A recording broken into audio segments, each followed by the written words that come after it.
I'm here with Sally Hayes, permanent makeup artist, to find out a little bit about how permanent makeup works for her clients and ask her a few questions about the procedure.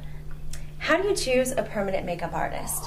When you want to find somebody who's already got makeup skills and knows how to apply makeup as well as technically being an artist, you want to look at their portfolio, look at work that they've done, make sure that the most important thing I would have to say is that you don't ever want to go to somebody who buys their advertising material. You want to see real work that they've done.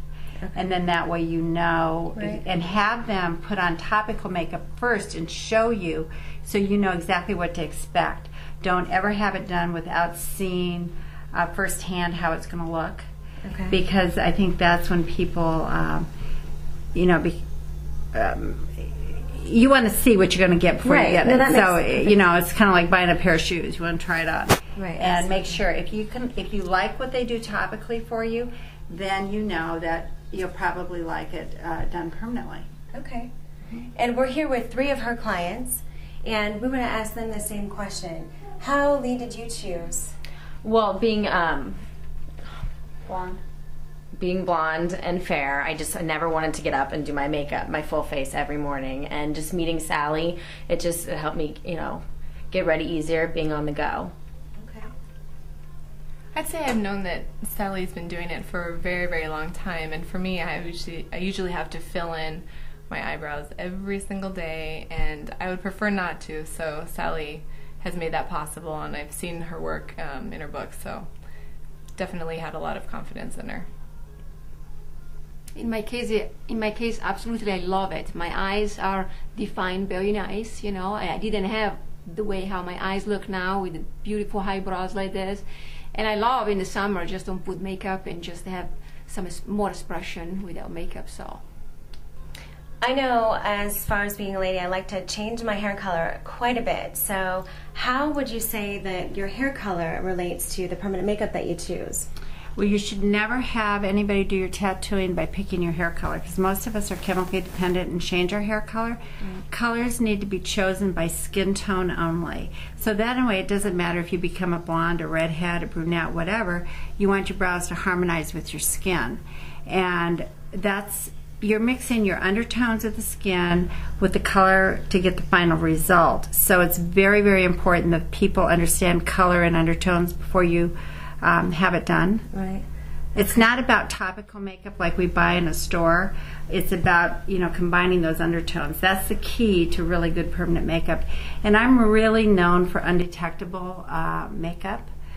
I don't think it's a compliment for anybody to be standing in line and have somebody say, "Oh, gee, look at the lady with the tattooed eyebrows," or I don't do eyeliner with wings and tails. It's all about It's all about being natural. You're looking better, only natural, and people don't know why you look good. Right. Usually they think, "Did you change your hair?" or whatever. But it's really that you've just defined your features, and as we age, our features get lighter. So by doing permanent makeup, it kind of bridges that gap so you don't need to wear as much makeup. Right. You have the choice. You can put on any color you want. But like all of the lips are done here, and they're all done very naturally, and then they can put lipstick on when they want to. But when they don't want to, they just have color that harmonizes pretty with their complexions. Right. And how does this differ from body tattooing, really? I'm just curious. Body tattooing, they're using primary colors which haven't been blended down. When you do cosmetic tattooing, we're actually using colors like we buy at a department store, tertiary colors that have been blended down for cosmetic tattooing. And that's why you really can't say for longevity, like Lee's brows are blonde, Sonia's brows are blonde. She's not going to have the longevity that Elle will have because Elle's darker. So it goes on how long you're wearing your makeup, the colors that are used. A brunette will have longer longevity than a blonde, but it's very, very undetectable. And Sonia wears her eyebrows a little bit darker than Lee does. Okay. So the longevity for brows varies on everybody. Eyeliner is pretty cut and dried. You can go 5, 7, 10 years without having a retouch on eyeliner. Okay. Same way with lips. But brows are the one procedure that depends about your skin tone and how light or dark you want them. Okay. What about plastic surgery or other cosmetic procedures like Restylane in the lips? How does that affect the permanent makeup? It'll have absolutely no effect on cosmetic surgery if your brows are put in the proper place to start out with. When the doctor, if he does a brow lift, they'll be perfect. I mean, there's no problem. You want to make sure that, I always take that into consideration if somebody might be having cosmetic surgery, not to raise their brow with them tattooing. If they have a brow lift, it will be raised automatically. You want to put the brows where they should be with the bone structure. Right. So it really has no effect on cosmetic surgery. Okay. And as far as Restylane goes, or fillers, you know, once you've defined the vermilion edges of the lip, it actually makes the physician's job easier. Right. Because the lips will be symmetrical. Okay. And it makes doing fillers very simple. What about actually enhancing like an irregularity? Well, if somebody has like lopsided lips or something like that, could you actually and that's that? one thing I do is when I do cosmetic tattooing, I have you in a more upright angle, like applying makeup. Right. And everybody's got a brow that's slightly higher. Everybody's got a lip that's slightly lower. Right. And I take all of that into consideration when I'm doing the procedure. And then that's what it's all about, kind of fine-tuning and evening out. Right. And then, you know, you can use your lipstick, lip gloss, whatever you want to do. Or you just have nice color and shape when you don't have anything on. Yeah, like when you're going to the gym and you don't really want to put your makeup on, but you still want to look good. What about, does it hurt? Is there pain? What kind of pain's involved? Can we ask the girl? When I do lips, I do it with a dental blocks Oh, so that okay. you don't feel anything at all. Okay. Eyes and brows, I use a cream topical, and it's very effective. Years ago, it used to be kind of painful, but now it's not. It feels more like you're having your eyelashes tickled. A little scratchy. It's not painful at all. Okay. What about the downtime? The brows are the only procedure that you have a little bit of scaliness with, and usually about 5 days after you do it, they'll peel a little bit. Eyeliner, you can wear mascara in 24 hours, no problem.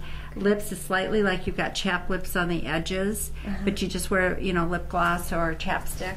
Okay. So pretty much you can go about your daily business. You just really wouldn't want to have a portrait taken or something like that, but there's really no downtime with it. So overall, what is each and every one of you, if we can just like ask you again, what would you say to women that were considering doing it, that are maybe afraid or just, you know, just don't know whether or not to do it? What would you say to those women? I say the pain is almost none, and I think the result is excellent. So I think it's worth it to do it. It's good to do it. And in my case, you know, talking about irregular, my eyebrows were so irregular, you know, and that is what Sally did. She just did the even by coloring, you know, just by tattoo. Just she did it a nice even each one of them. You know, they're like looking very good. Good. Yeah. Well, I would say that I just like waking up and feeling like I'm a little bit done, so I can leave the house. And I encourage anybody to do it. It just enhances whatever your best features are. So I like it. I loved the eyebrows being such a natural blonde. You know, I had no eyebrows. You could never see them, and they frame your face. So, you know, just having the permanent makeup on my eyebrows was my favorite thing I did. Yeah. Highly recommend it. Okay.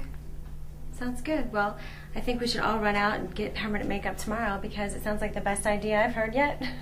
Well, you've got it. I know. I wasn't I do. I love mine. I have my eyebrows and lips, and it was a great decision, just like the rest of the girls. I would recommend it to anyone. I just think that any woman who buys makeup or doesn't like to apply makeup is a perfect candidate for having it done.